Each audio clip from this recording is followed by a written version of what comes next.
Hello, in this video I'm going to show you how I made this absolutely amazing stuff. Don't really know what to call it properly yet. It's a meaty onion jam, meaty onion spread or paste, finely shredded onions, roasted under a piece of meat, in this case a bit of pork, but any meat of your choice. And then they get cooked down slowly in a pan, like confit style. And then you cool it down, and anything that you would like a bit of onion marmalade with, or a chutney, anything like that, give this a go instead and you will not be disappointed. And I know you're going to really like this one. Okay, got to peel some onions. So I've selected what I call white onions. You might call them brown onions because the skin's brown, but you know, whatever you call that type of onion where you are in the world, that's what I've gone for. I think that is just about right. Peeled them, left the core on just in case, like, it's a good habit that if you might want to do some diced onion or onion rings, but in this case we're slicing, so I'm just going to nip that bit of core out like so. I'm going to cut with the grain, try to get nice and thin. When you get to that point there, it's a bit wobbly, flip it over on its side, it's a bit more stable, less likely to cut yourself. And yeah, they still get me every single time. And basically, whatever size you select to do, try to stick to it, try to keep them nice and even, as Chef John would say. He'd be proud of me. Thank you, Chef John, love your channel. Food wishes, by the way, not that he needs any help. So get that load of onions in a bowl, and this is choosing the piece of meat. So I selected a nice piece of pork, that's mid-loin. It still had the skin on it, so I want to remove that skin. I'm going to make crackling with that, but I want the fat on the pork to roast and to get a gorgeous colour and flavour from that. So I tend to remove the skin when I'm roasting pork, but you do you.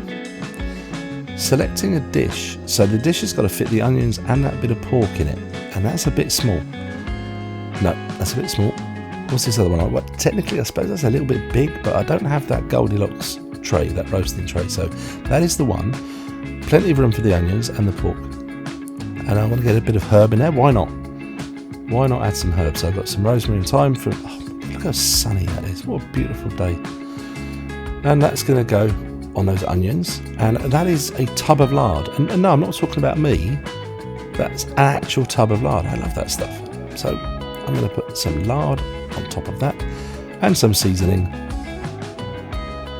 and we're ready to sit the pork back on it. Yes, that looks nice.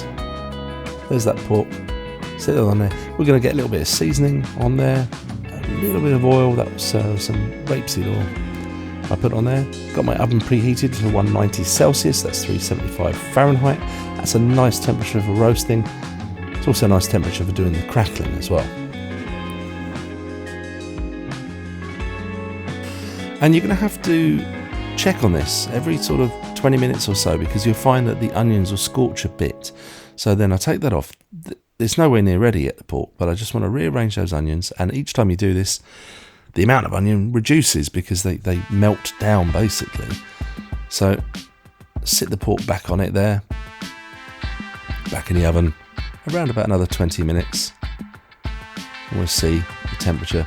We want to get this to over 60 Celsius. You're talking about 150 Fahrenheit. But no, keep going. But just move those onions around.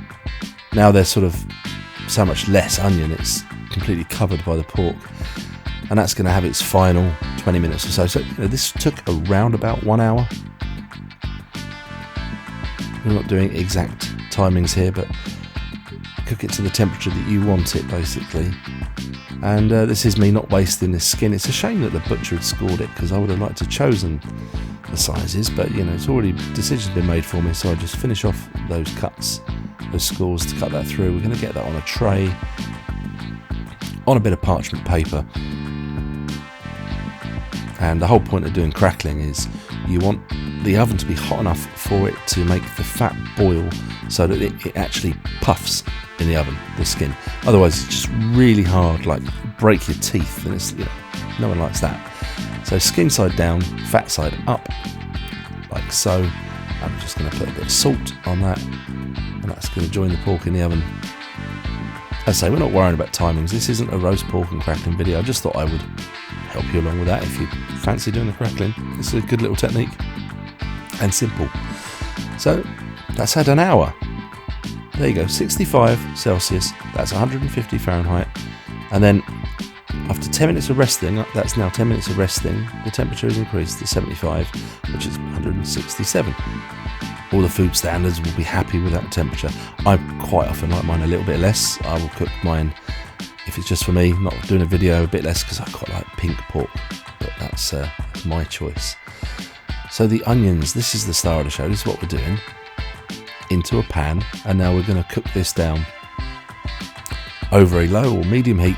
As long as you're going to look after them, you can have the heat up a bit higher. So don't leave these. You don't want to waste, you don't want to burn this. And they don't look very promising at the moment, do they? There's a few little scorched bits in there, but that's absolutely fine. So just keep it moving and taste as you go along. And because of the fattiness, because of the lard, and it's rich, that was a little bit of sherry vinegar. You can taste it, a bit of lemon juice if you like, or not. I find it can be a bit rich, especially if you're having it cold. So we taste. I don't think it needs any seasoning. And we're going to cook this until, I like to cook it until I don't see so many juices in that bit there. There's a little bit of juices in there, so I think we can go on a bit longer. There's no exact point where you stop. You stop when you want to stop. It's going to be amazing no matter what. Can't possibly go wrong. Having another taste. We like, yeah. Now you see that there. Yeah, much cleaner when you scoop it to the side, so the juices aren't as obvious there. So that, I believe, is done. Look at that lovely stuff. It's absolutely gorgeous. So choose a dish to put it in, a ramekin, a bowl, whatever. I like that dish. I think it looks pretty cool. Don't waste a single drop. You see the amount of yield you've got from that huge amount of onion at the beginning. And yes, there's fat on it, and that actually congeals, and it looks quite nice when it goes cold. I like it. But that is it. That's the onion done. Just put it in the fridge. Yeah, put it in the fridge. So how's that crackling doing? This is obviously filmed a little bit out of sequence, because you see the pork was still in there, can't you? But look, just going to turn it. Oh, the sizzle, the crackle. Not ready yet though. Let's have another look. That's more like it. Oh. Yeah, just remove your crackling onto a bit of tissue to sort of soak up some of that fat, but look, then when it's cooled down, oh goodness. Oh. Yep, and it's crunchy. Anyway, crackling done. This is some previous onion that I'd made. I had in my fridge already, so it's already really set cold. And that is just some chicken stock. And that is like one of the most simple onion gravies you could imagine making. So that's just going to go to get warm on the stove. And we're going to carve some pork. Thought I'd show you my nice big knife. It is a lovely knife.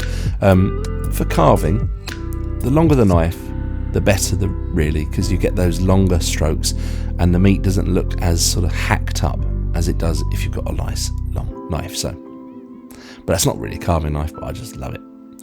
Anyway, so there's some nice slices of the pork.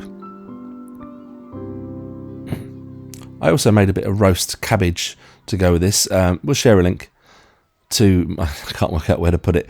I can never present food. I'll share a link to the roast cabbage video. It really is lovely. White cabbage roasted, it becomes so sweet and succulent. Absolutely gorgeous. Not just for coleslaw. And some of that onion gravy on the top there, and the juice. And ruin it with a bit of parsley. I don't know. I was thinking of a thumbnail. Yeah, I know. It's not worth it, really. And we're going to try this now. It's a bit of pork with onion gravy, but melty, meaty onion gravy. I mean, if you can think of a name for this, you let me know in the comments. I'm happy to change it post-production. But yeah, we'll try a bit of that cabbage as well, because it's rather nice. I love that stuff. This is riveting viewing. Me eating some pork and some onions. Bit of that parsley, why not? Get that in your gob, Uncle Matt. How do you feel about it? Yeah. Not bad. Not bad at all. So, let's use this onion, meaty, melty onion jam. There you go. Is that the name? Is that the name we're going to go with? I don't know. Let's use it, shall we, a couple of different ways. So we've seen a lovely onion gravy with it. What about in a sandwich? So this is my my keto bread that I make, because I'm still trying to dodge the carbs. And oh God, look at that paste. Absolutely stunning. And it is so savoury. It's like the most umami, I believe is the word they use. It's just another level. There we go. And there's some of that pork. A bit of rocket, some mustard. Bosh. Sarnie. Not bad. Right, what else? So we're going to arrange this now on a board. There you go. We're going to put a bit more of that rocket. Well, I think you call it arugula, don't you? In the States. There we go. We'll sit the sandwich there. Bit of salami down there. Some blue cheese, some pickles and chutney, and some of my bread turned into crisps. And you've forgotten something. And yeah, there you go. There's a star. Anyway, hand you over to me. Right then, for so the tasting. we've shown you how to make that into like an onion gravy, just extra flavoured onion gravy than you normally have, and that is absolutely wonderful. But this is why I did this dish. I discovered this dish a while ago by accident. I just decided what it'd be like if I cooked these onions under the meat and reduced them down, and I was very pleased. So pleased, I thought I'd share it with you. So let's try some of this wonderful onion on a bit of crispy bread. And I think a bit of salami on there, and I got some pickled gherkin. Let's give that a go.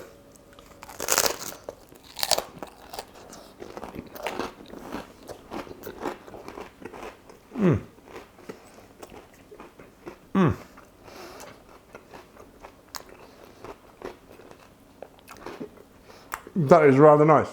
Give me a second. Okay, what else? More of this onion paste, jam. Hey, I'm going to call it meaty onion spread or jam, but if you've got any better ideas, you can let me know in the comments. All right, so more of that. This time, a little bit of tomato chutney on there. And I've got some blue cheese. Can't remember what this one's called. It's very nice. Let's have a go, shall we?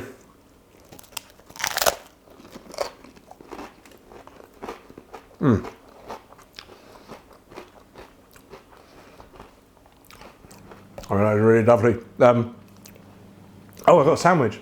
I forgot to do the sandwich. So the pork that I roasted over this onion into bread with a bit of rocket.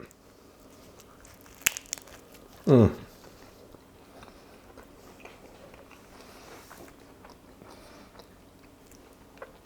going to carry on in a minute and put a huge dent in this spread. I hope you really like that video. I hope you like that as a technique. It's not really a recipe, it's a technique. Add some chili, add garlic. Go with what you want to do, but it's the technique of roasting those onions underneath the meat and then cooking it down. And it's just super meaty, like that umami flavour. Anyway, I hope you really like that video, and I'll catch you again really soon. Bye bye then.